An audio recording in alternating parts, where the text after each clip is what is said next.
Hi everyone, welcome back to another video from Wake&Tech. Today in this episode we will be learning how to add to cart on Zara. If you want to add items to your Zara shopping cart, first of all launch open your Zara application on your device.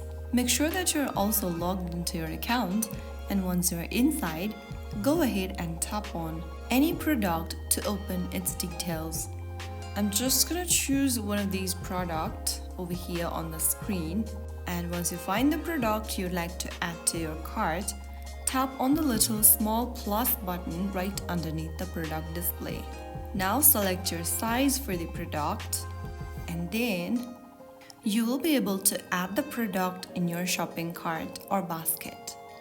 Repeat this process to add multiple items in your shopping cart. Always make sure to double check size, color, and quantity before proceeding to payment. If your cart doesn't update, try refreshing the page or restarting the app. So that's how you easily add product in your Zara shopping cart. If you found the video helpful, don't forget to like, share, and subscribe. I will see you in the next episode. Thank you for watching.